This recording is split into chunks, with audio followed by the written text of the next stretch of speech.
Hello, welcome to LB24 General Election 2017 special program.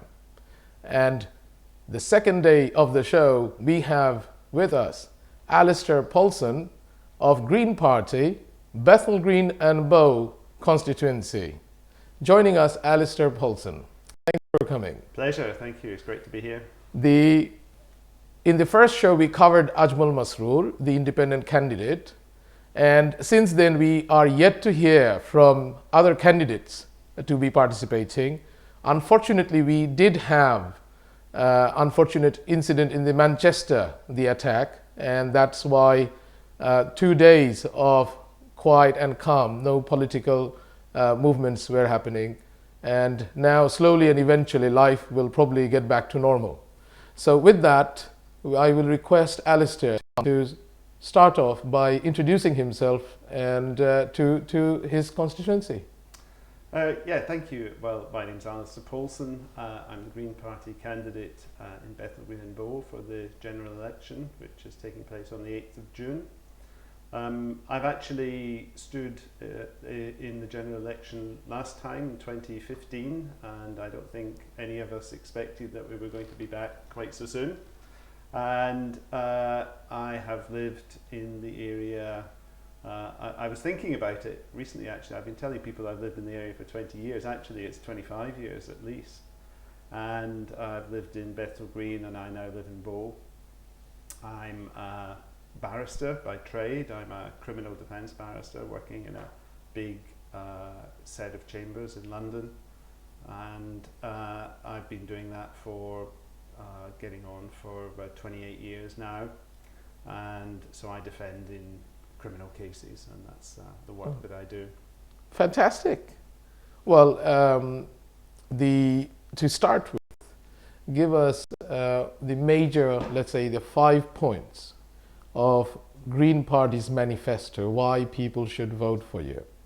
And yeah. Well, I think everybody knows that what underpins everything that the Green Party stand for is action on climate change. It underpins everything that we do and is at the foundation of everything that we believe in. We think that climate change is one of the biggest issues that's facing the world at the moment, and we don't think that most political parties or countries are taking it seriously enough.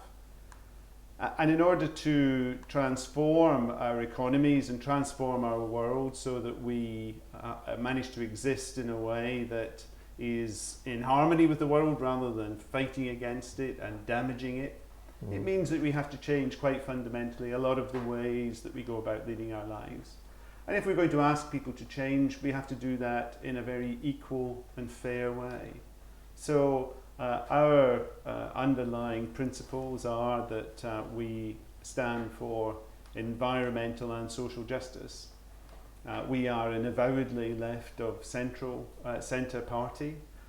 We are in favour of greater equality and think that increasing inequality, which is what we think is happening in the world just now and certainly in Britain, is damaging to coherence, and it damages our ability to work together to overcome the problems that the world faces.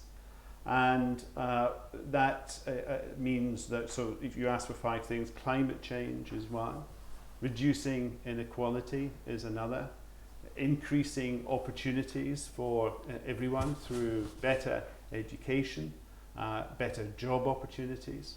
We want a safer world, so we think that nuclear weapons are something that we should be actively striving to get rid of, starting here, starting now, and not replacing Trident as an example of that. And finally, I would say that when it comes to equality, that means equality for everyone, so it means equality between the sexes. It means equality for lesbian, gay, transgender and people. And all of these things are movements that the Green Party are part of. It's not just us. We are not the only people who are campaigning on any of these issues. Yeah. But we're the political party that brings them together and gives people who are campaigning in these types of areas a political voice and gives them the opportunity to vote for a party that represents them. Okay, we will come to the greater picture, and it is very, to be honest with you, it is very touching to see that Green Party. There is a party which talks about how things should be. So it is about celebration of life, the way I see it. It is about celebrating humanity. All the things you said about the environment, the equality, and all of that, the inequality of wealth and so on and so forth, in many other ways, not just wealth. However, then you have what makes me wonder, and all the critics, they are also criticizing, they can't take you seriously. It's because you want to work only 4 days a week. You want to give people 2 years of maternity leave, and that's going to cost the country and the world a lot. That's not sustainable. I mean, isn't there could you not bring a little bit more seriousness in what you stand for in terms of practicality, so that people can really think that you are an alternative as opposed to not take them seriously? Well, it's interesting that you should accuse the Green Party of not being sustainable, because sustainability is in fact what we are all about. We are about creating a much better balance between economies and individuals. You have to ask big questions, and we deal in big questions in the Green Party. We don't just deal with tinkering about, we deal with tinkering around at the edges. We deal with some of the big issues. And one of the big issues is, who does an economy work for? Do you feel that the economy is working for you? And we think that too many people are being left behind by the economy. There are people doing extremely well. There are people who make lots of money as the economy goes up, and they make lots of money as the economy goes down as well. But for most people, when the economy is going down, as it is at the moment, they suffer. And they suffer through the policies of this particular government, which has chosen to have an economic policy of austerity. That's a choice that they make. We say that it's an unnecessary choice. We say that it's a choice that was something that was always going to harm the poorest, the weakest, and the most vulnerable in society, and it was going to harm them first, and it was going to harm them hardest. And I think we've been right about that. I think that's exactly how it has turned out. There are recent local examples of that. There are threats to our local schools with dramatic cuts to the amount of money that's going to be available to fund our local schools. The council is talking about privatising the nurseries in Tower Hamlets. And these are really serious issues. So you have to ask, is the economy working for you? So when we talk about a 4-day week, we mean it, because we think that the economy should start working for people, and one of the ways that it should start working for people is that they should have a much better balance between their work life and their own life. And I strongly believe that the idea of a 4-day week, which is something people hold their hands up at it looking shocked by, I think in 10 or 15 years, that's what is going to happen. And everybody is going to ask, well, why didn't we have a 4-day week earlier? We have a comment already. So we have Shaz History Maker Morrison. Go Greens, but is working 7 days a week sustainable? Thank you very much. Sometimes I end up working 7 days, so totally agree. 4 days, I would love for it to be 4 days. And who could disagree with what you said, all the things you said? I do not think person of any sane mind can disagree to that, because economy should be working for people. That is the whole idea of economy. That is the whole idea of law, is to serve people. So people exist not to serve anything else. So the most important part of the pyramid are the people. Yep.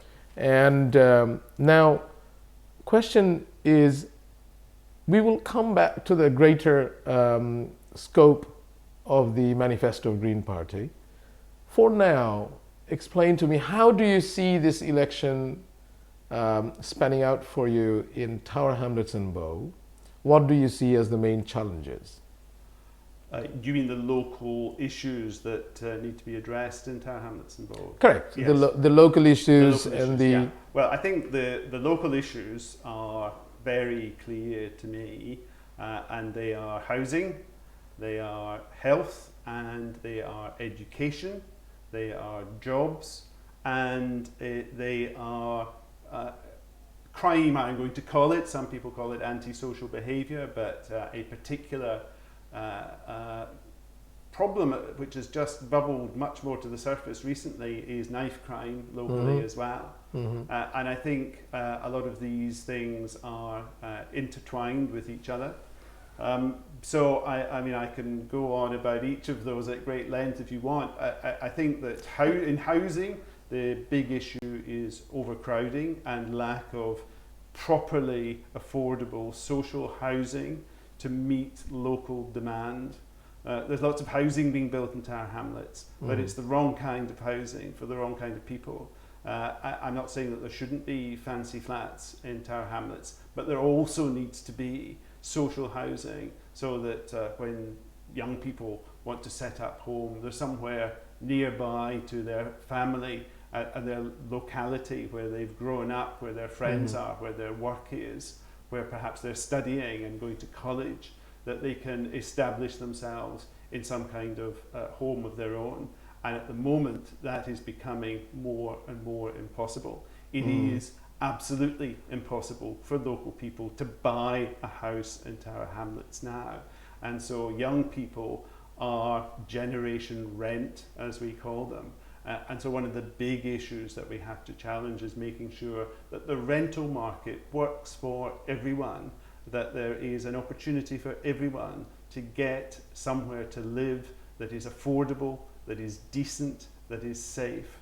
And these are basic requirements. I mean, absolutely. Now, you being a lawyer, I mean, you practice criminal defense. I do. And how do you see the crime side of it, the knife you mentioned? How do you see that this area can improve on crime?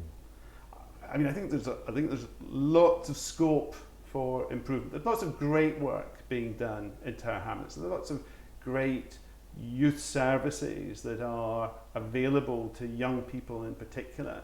But I think there's still a lot of scope for development. One of the issues that I feel very strongly about is the relationship between the community and the police, and particularly young people and the police, because it's very interesting when, just to mention the Manchester tragedy, the Manchester atrocity just for a second, that the local community there were already communicating their concerns to the authorities. So in relation to most crime, that is the case. The local community are the eyes and ears who know what is going on, who know who the drug dealers are, who know who the people are that are carrying knives. But that information is not getting through. Those people are not being confronted and challenged in a positive way to show them the errors of their way and to direct them to more positive activities. And so a lot more needs to be done in targeting those types of approaches to the people that really need them. Now, I know that there are lots of people in Tower Hamlets because I've met a lot of them doing fantastic work. You live here. So I live here, absolutely. And I know there are lots of people doing exactly that, but we need more of that. I do feel that the channels between young people and the police are not open. enough. And I think there's fault on both sides there, but I think there's a lot more work needs to be done. I suppose there is a lot of misunderstanding, of course. I mean, you can't expect the teenagers to appreciate how police thinks, but the police are the trained forces who should understand how to deal with teenagers. Anyway, coming to the question of these youths, there has been incidences of youth centers being closed in the area. I mean, how do you think that you can play a role if you are voted in, or even if you're not voted in, considering that you are a politician and this is your area, you will always contribute regardless. How do you believe that we can have more youth centers, we can have more community members to tackle the challenges? Well, I think that, I mean, again, there's two levels of issue there. There's the big issue, which is the funding issue, and local government in particular is suffering terrible cuts. And that is, it's an example, and there are plenty of other examples that I'll probably come on to, of a policy going in completely the wrong direction. Because the local councils and the local council services that are provided, they are the closest to the community, so they know where the youth centres need to be, they know where the need is, they know where there may be problem areas where young people need support, extra help in order to direct them and to help them find productive ways of developing themselves. And so to be cutting the funding that the councils have at this time is just a policy going in completely the wrong direction. Absolutely. And so that is one issue. But the other issue, there's still an issue, a sort of more structural issue in relation to, as I say, this relationship between young people, and I think the police in particular, but it's not just the police, whereby although lots of good work is being done, it's still not getting to a lot of people that need the help. I've just been really lucky recently to have been to meetings of two really great youth groups. One was the Young Council, Tower Hamlets Young Council, where they had a very interesting discussion about knife crime and what causes people to do it. And I also had a meeting at a school, and the young people there were saying that the issue is, how do we stop these people carrying knives in the first place? And it's a really difficult issue. If there was a simple answer to that, we'd have done it by now and we'd have solved that problem. But we haven't, and so that means more work needs to be done on it to find out why young people are doing that, and again trying to direct them away from this feeling that a knife somehow makes them safer, that it is okay to be antagonistic to people who maybe live on the next street or the next estate, and if you are found wandering just a couple of 100 yards from where you live, you are looked at as if you're some sort of threat, and one thing leads to another. There's no simple answer. I mean, it is interesting, there have been a number of recent tragic stabbings in Tower Hamlets, and I've looked at the background to each of them, and each of them has a different story to tell. There doesn't seem to be a theme. It's not even the case that they only involve young people, because they don't. These recent stabbings, some of them have involved young people, but some of them are not young people at all. Yeah. So there is an issue in relation to knife crime, which seems to be much deeper than just perhaps what some people automatically think of as young lads arming themselves with knives and going out and making a nuisance of themselves. There's more to it than that, and we still need to do a lot more work in trying to understand what that problem is in order that we can challenge it and stop it, because this is killing people. So the Greens only standing, so this is John Munro making a question. Greens only standing in 3 seats here in Scotland? Question mark. So why so? I have to say, John Munro is somebody I know, So hello, John. But I'm not 100% sure because the party that I'm a member of is actually called the Green Party of England and Wales, and Scotland has its own Green Party, Scottish Green Party, which is very independent and has its own policies and setup. So why they're only standing in 3 seats, that's news to me actually, so I didn't know that, even although I should, because I'm from Scotland and I should be keeping my finger on the pulse better than I do. John has got me there. I doubt whether John is going to forgive you. No, I'm never going to forgive me. I'm never going to live that down. Okay, we have one question about, this is because Green Party, it's a long question, so I'll make it short, from Abjal Mia in the community. His question is about burial versus cremation. What is Green Party's position on what he's trying to make a point is cremation is environmentally not helpful. So what is Green Party's position on burial and cremation? Yeah, I mean, I think in principle we are more in favour of burials than cremation for exactly the reasons that Abjal's making about the environmental impact of cremation. But cremation is also a very traditional way of dealing with a deceased's body, and it goes much further than just being a convenient way of dealing with a deceased body. It is often a traditional way that a family will have for dealing with that, and what is done with the disposal of ashes is often a very intimate matter, and sometimes a traditional matter, something that they have done. They want to carry it with them and have this emotional... They may do, or they may have somewhere that they want to scatter the ashes, that other members of their family, the ashes have been scattered there so that the ashes are together. So there are all sorts of reasons why a family might be choosing cremation for personal reasons, and I certainly wouldn't want to interfere with that sort of choice.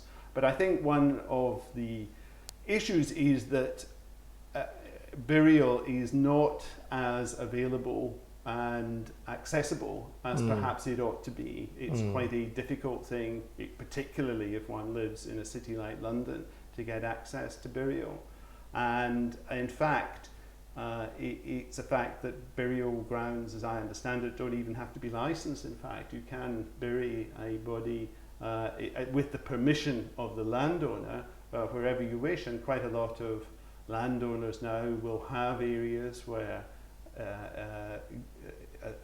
environmentally friendly burials are permitted, often in very beautiful surroundings. So what you mean is, if I understand it correctly, if you have a piece of land and you can just donate it to someone, and it may be just as big as this room size or studio size, and people can use it as a burial ground. That's right, yes. That's my understanding, is that there's no...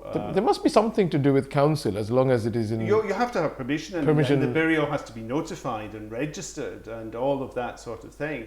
But that's probably the more difficult part in the process. But the actual land itself, as I understand it, doesn't have to be licensed, and therefore if a landowner wants to allocate a piece of land to burial as a burial site, then that is an option that they have. A lot of people, of course, traditionally have done it in areas around religious buildings because of their religion, and that's why they've chosen to have burials there, and of course that's perfectly understandable as well, and perfectly reasonable that's why they would have it. But I mean, one aspect of if one is concerned about these things is that it is now very easy to get hold of more sustainable coffins than it ever has been. So made of willow, generally speaking. If you were, what would be your choice for yourself? I haven't thought about it. You don't need to think about it right now.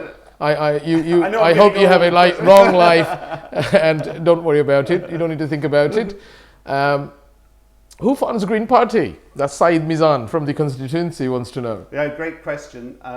The Green Party is entirely funded by its members and from donations. We do not have any corporate support, and we are very careful about the sources of our income as well. We will only accept donations, if we're talking about any kind of size at all, from donors who are verified as full UK taxpayers, fully registered here. And in fact, there have been a number of occasions when significant donations that have been offered to the Green Party have been declined when we have found out that our donors perhaps had business enterprises registered offshore and things of that sort. Right. So we are very careful about where our money comes from. So if you were to come to power, you can really drain the swamp, and it's not like just the comments of Trump. I mean, it's just that, you know, there are a lot of political parties who talk the talk, but when money is dangled in front of them, suddenly their principles seem to become rather more flexible than they ought to be. Well, the Green Party is not like that. We have our principles. We believe that people should pay their tax here in the UK, that they should not be hiding money offshore, and therefore it is absolutely out of the question that we would ever accept money from anybody who did that themselves. And we have done that. We have handed money back, in fact, when we have discovered the status of people who have sought to donate. I can't help but say this. Apple hardly pays any tax to the UK. That's absolutely right. And why are you using an Apple phone then?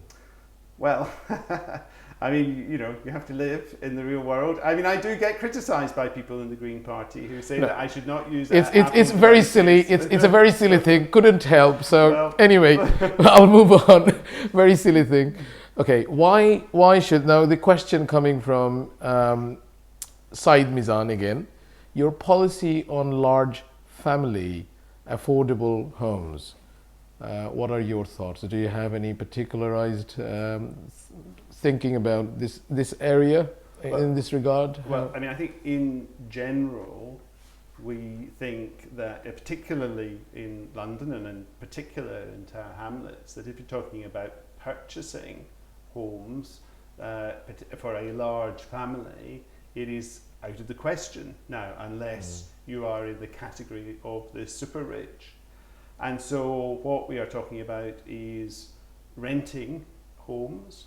And if we are talking about social housing, first of all, it's perfectly clear that there is a totally inadequate supply of social housing for any kind of large family at all. And overcrowding is a chronic problem in Tower Hamlets. Overcrowding, by which I mean too many people living in accommodation, too many people per room in accommodation, and that is a product of the fact that we simply are not building and providing enough social affordable housing for the people who live in our area.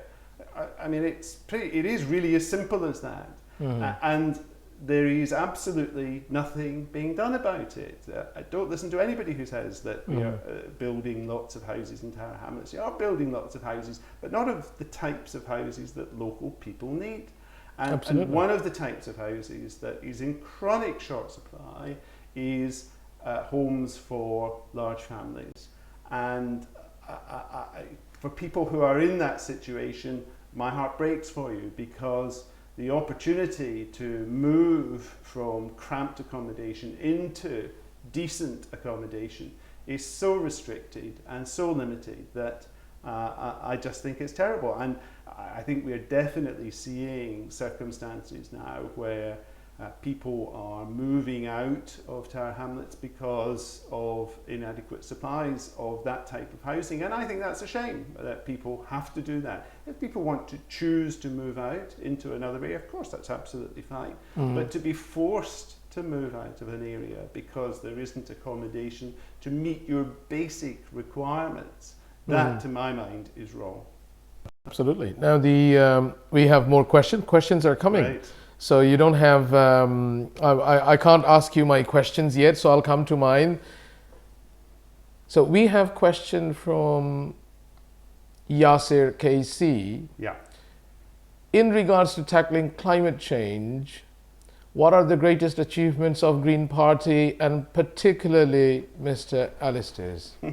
Well, that's very kind. I mean, I don't know if I can claim any great victories, but I think what the Green Party has undoubtedly done is put climate change and policies to start dealing with it right at the top of the agenda.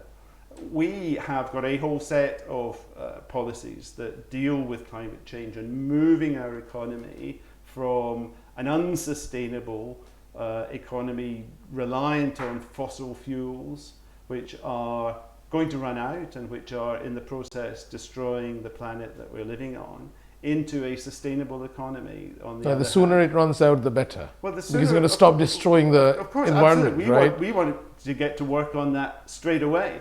But bit by bit, as people are turning to the Green Party and seeing the policies that we have, other parties are starting to steal some of our policies. Let me tell you, we are delighted that other parties steal our policies. We think our policies are what are necessary, and if it's a Labour government or a Conservative government or a Lib Dem government that puts into place the policies that we're promoting, then that's great, because the important thing is that the planet is saved. Now, How dangerous is the situation of the environmental problem we are in? Are we heading for a shocking disaster, Armageddon, because of the environmental catastrophe? I mean, I think the way that it is likely to develop is just unknown because there are so many variables, but there are clear, urgent signs of what are taking place. So the northern ice caps are melting, and they are melting at a frightening rate. And an immediate consequence of that is that sea levels are going to rise. And as sea levels rise, then that is going to affect, of course, immediately the land that was previously land is going to be covered in sea, and that has particular instances, of course, in low-level land. It has particular effect in Bangladesh, in the river delta there, where the land is very low, subject to flooding. That is just. It is forecasted half of Bangladesh is going to go under the That's right. sea. That's right. There are whole island networks which in the Indian Ocean, which are just a foot or two above sea level, and they are likely to disappear as well. So that's an immediate effect. But there are all kinds of other effects that, in particular, weather and climate, which are affected by the damage that we're doing to the air that surrounds us, the atmosphere that we have. And so winds change, the patterns of flow of the seas change, which affect weather. And once weather starts to be seriously affected, then you have areas which might have. Okay, I'll stop you there and take you to achievements again very quickly. Okay. Tell us about Green Party's achievements and yours. The real achievement is that we have put climate change on the political agenda, and there isn't a party now that can ignore the fact that if they do not at least pretend to have green policies, then they are going to be in real trouble. And that is why I always say that every single green vote is a vote to save the planet, not because necessarily it's going to lead to the Green Party being elected, but as soon as the other party sees those votes going to the Green Party, they think, hang on a second, we have to do something, we have to change our policies, we have to adopt some of their policies, otherwise more and more people are going to start voting green. That's the language these political parties understand, and that is why a green vote is never a wasted vote. Well, we have exactly the same question, I suppose, coming from Ralph Bennett Richards. Yeah. Why should people in Bethnal Green and Bow vote Green and not Labour? Yeah. Well, I mean, what I always say is, you should vote for the party you believe in. Mm-hmm. So if you believe in the policies that the Labour Party are putting forward and you think that the Labour Party candidate is the best candidate, vote for them. If you think the Conservative is the best candidate, vote Conservative. Mm-hmm. I'm not going to say if you think the UKIP candidate is, vote UKIP, because you should never vote UKIP ever. But and the same goes for the Green Party. If you support the Green Party policies, you should vote Green. Now, of course, I'm not naive about these things. We have a very imperfect electoral system, and one of the great policies that the Green Party has is that we are in favour of a proportional representation voting system, whereby every single vote would count. But I very strongly come back to what I was saying. Every Green vote is a vote to put climate change on the political agenda. And even if it doesn't lead to a Green Party person being elected, it is directly affecting the policies of every other party. So a Green vote is never a wasted vote. So my answer, the question was, why should people in Bethnal Green and vote Green and not Labour, is our policies are very different from each other, radically different from each other. We're a much more radical party who would take much more radical steps to deal with climate change and inequality and deal with... For you, as I understand it, for you, the thrust of all your activities is about bringing more quality to life than economic progress of the humanity. Absolutely. We are in favour of everyone having a much better benefit from the economy that we have. We are an extremely rich country, but we are an extremely rich country which has lots and lots of poor people in it.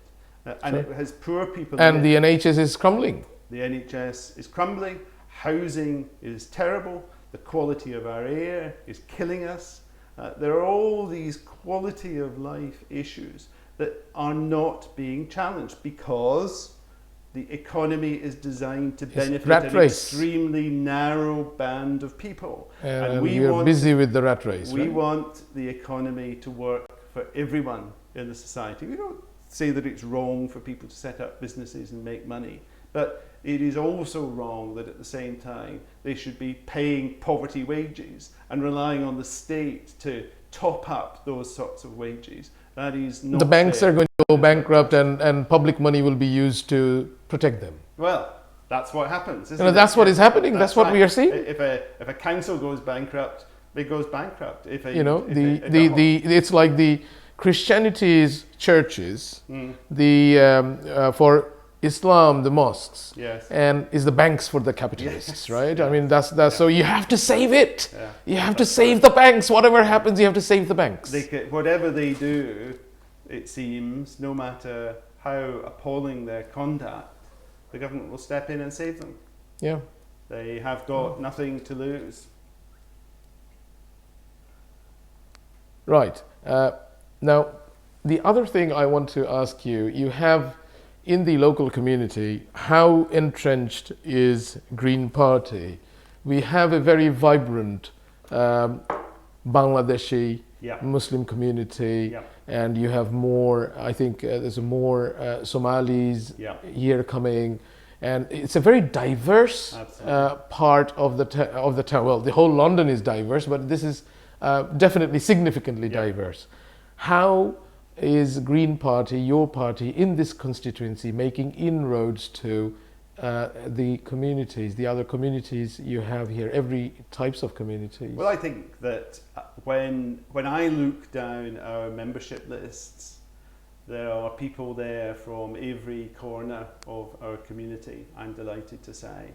And when we go out and knock on doors, we knock on every door and we have conversations with every member from every community. And we are ourselves, I'm just one member of the Green Party, there's a whole group of us, and we're all involved in all kinds of activities in the borough, and we do all sorts of jobs in the borough. We work for charities and we're teachers and we're of every kind of ethnic variety, I'm delighted to say. And so we are, Tower Hamlets Green Party is just the people in Tower Hamlets who happen to be members of the Green Party, and we're just the same as everybody else here in our rich diversity and the different activities that we participate in. What kind of activities do you do? Well, I am involved in the local primary school. I'm a school governor in a primary school near me, which is a very interesting thing to be involved in. Very rewarding, very challenging times. You mind sharing the name of it? It's Olga Primary School. So any constituents got any concern or anything should be getting in touch with you? Absolutely. Olga Primary School has just gone through a rebuild, so we've just opened in a new building, and that has got lots of its own challenges.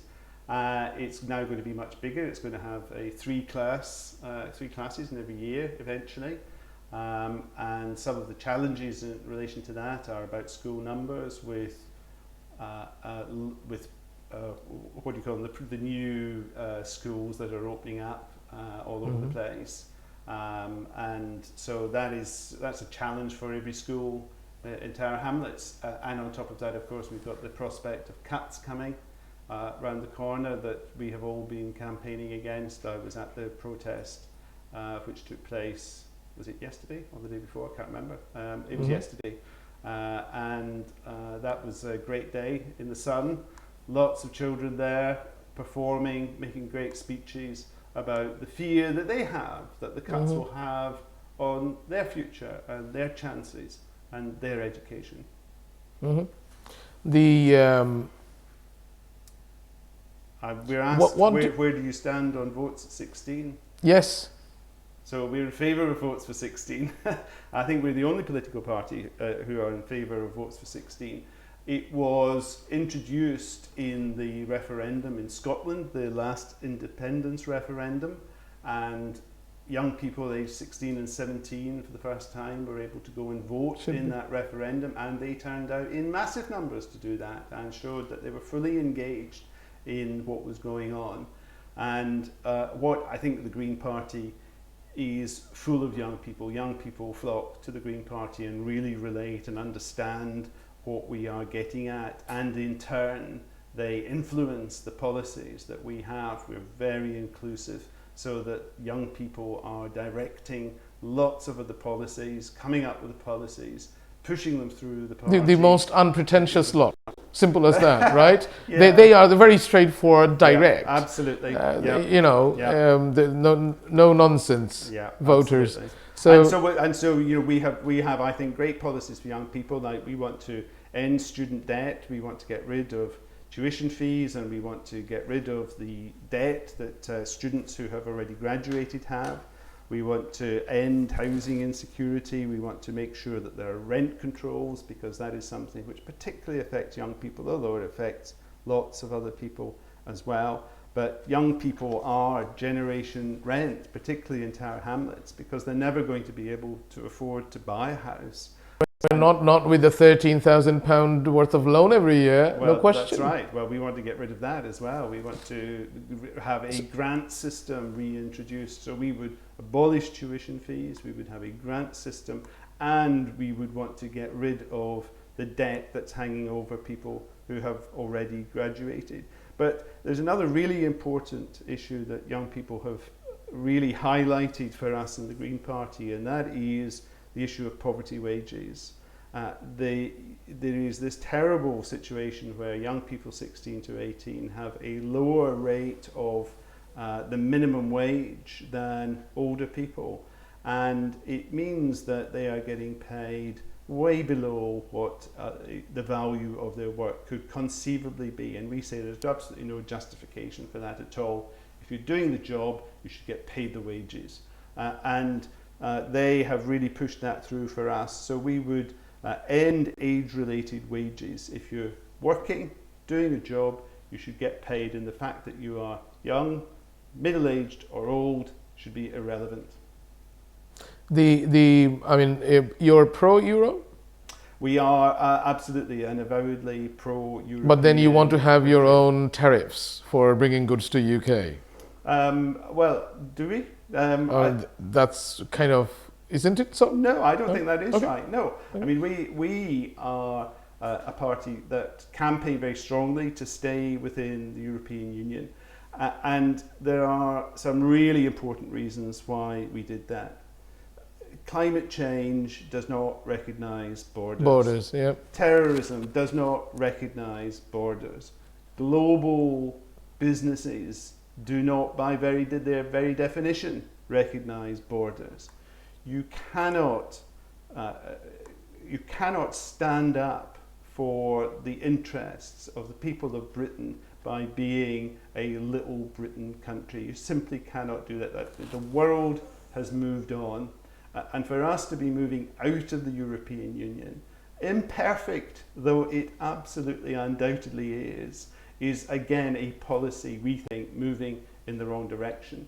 And so our policy is that once the deal has been negotiated with the European Union, and if Mrs May gets back in, she has made it explicit that this will be a hard Brexit. We say hard Brexit was not on the ballot paper. There were lots of people who were arguing that we should leave the European Union and saying quite explicitly that that did not involve leaving the single market. And yet Mrs May, as soon as she gets into power, says we are leaving the single market. Brexit is Brexit. That's all she said for so many months. Yeah, and that too, no. Meaningless, isn't it? We'll have. Well, explain to me. How do you see that there is Conservative and Labour now?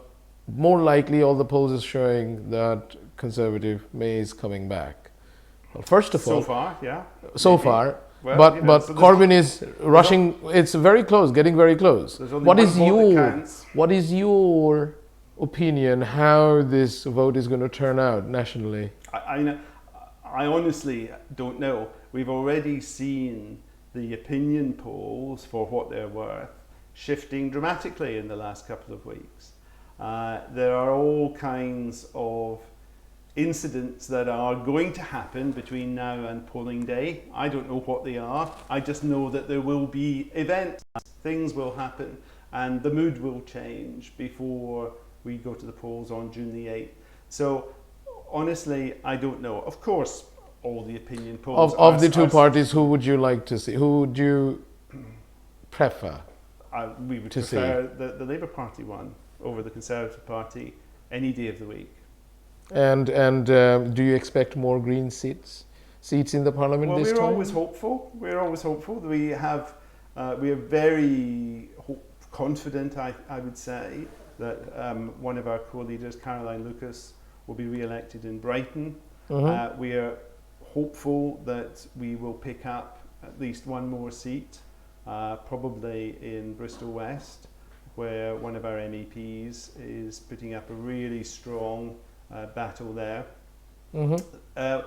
I should add that we were the party that was very much advocating what was called the Progressive Alliance, where we were prepared to stand aside in seats in order that the anti-Tory party should be elected.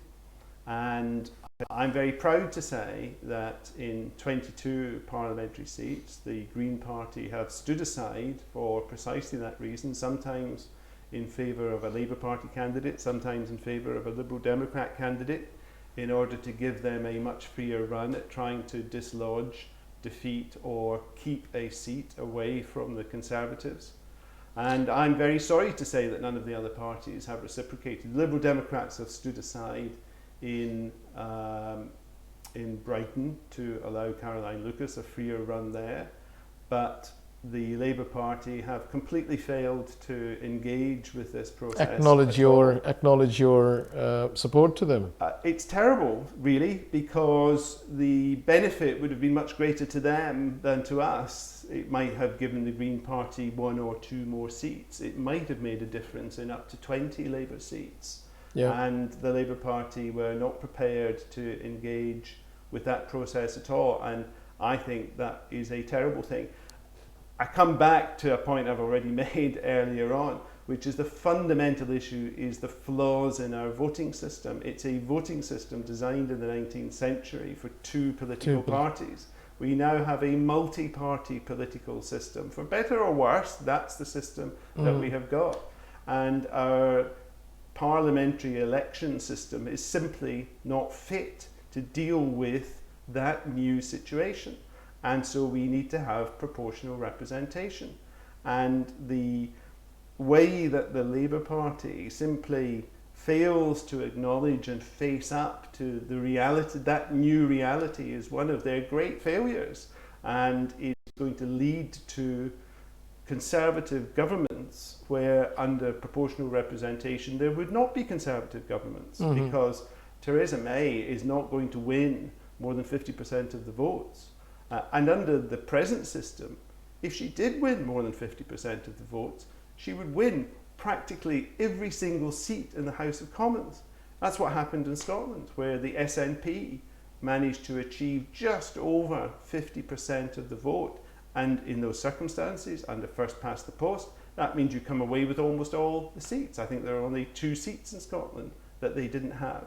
That is ridiculous. It's not representing the people of the country. It's not fair, and it is going to lead to people becoming disillusioned and angry with a political system which they think already fails to represent them properly.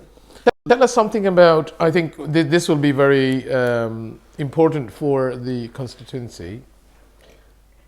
Tell us about Beyonce tax. Sorry, tell us about Beyonce tax, the tax for the celebrities. You want to put for them to do social, corporate social responsibility put on the celebrities. So that's a concept came from Green Party. Is it? Right, okay, you've been trawling through Green Party policies. Well, a little bit, something that's interesting, worth discussing for people to a greater degree than I have. And so I think that, I think everyone, particularly wealthy people, particularly people who are in the public eye, have a social responsibility. We all have a social responsibility. They have a greater social responsibility because they are earning lots of money. People look up to them. People listen to what they say. And so it is only right that they should take a proper responsibility. And I suppose the simple way that many people in those circumstances put it is they should give something back. And if there are a few rules about that, that might help, because it will make it fair for them, and they will know what is expected of them, and they'll know that it's not just them that are being made to do that, but that everybody is sharing that burden as well, that burden of responsibility that comes with success. What does Tower Hamlets Green Party do in Tower Hamlets between the elections? What activities? Share a little bit of the activities so that the viewership can understand and perhaps engage with you. Well, I mean, we're constantly campaigning around particular issues. For example, before this election was called, we've been tackling a problem that has arisen with the recycling in Tower Hamlets, the pink bags. Suddenly the council have made getting hold of pink bags much harder. And I understand why that is, because they're saying that they're giving out all these pink bags and they're not being used for recycling. Goodness knows what people are doing with them, because they're pretty useless pink bags for anything else apart from recycling. But they've made it much harder for people to get hold of them. So you have to go to an idea store to pick them up, and you can only get them on Mondays and Wednesdays. Ridiculous. Again, another example of a policy going in exactly the wrong direction. And so we've been campaigning about that. We've been lobbying the council, and they've been listening. We've been speaking to the officers about that to find out, first of all, why they're doing that, to publicise how people can get hold of pink bags. So people are coming to us and saying, you're the Green Party, we want to recycle, and we can't do it because we can't get hold of the pink bags. I'll request you to make another, give us another example or two. I mean, we're also, we've been knocking on people's doors. We've got a strategy for trying to get round as many doors as possible, to speak to people, to listen to them. We've been active on behalf of leaseholders who have had real problems when the housing associations that they own the flats in want to do work on their premises. They're not properly consulted, they get these massive bills, they've got no say in the quality of the work, and so we have been trying to support them in the work that they've been doing in relation to that. That's just two examples of things Fantastic. that come off the top of my head. Finally, we are coming to an end. Yep. And what is your answer to the question I haven't asked you, but you wish I had? So, am I going to be elected on June the 8th? what do you think? Absolutely, 100%. What could Well, go wrong? make to the viewers your pitch, the opportunity to convince them to vote you on the June the 8th. I think that the one message I would hope that people will take from what I'm saying is to understand the range and how radical the policies are of the Green Party, and that if you agree with what we are saying, please vote for us, because I promise you every single Green vote counts. We have Musart Ilahi, vote Green.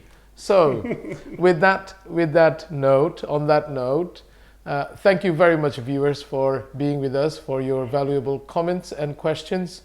Alistair, thank you very much for attending our studio. It was a great pleasure. And we will come back in due course once we hear from any other political party who may want to join our show to give their thoughts and their manifesto and share their ideas about what they want to do with the constituencies in the Tower Hamlets. With that, join us again, our General Election 2017 special in LB24 TV.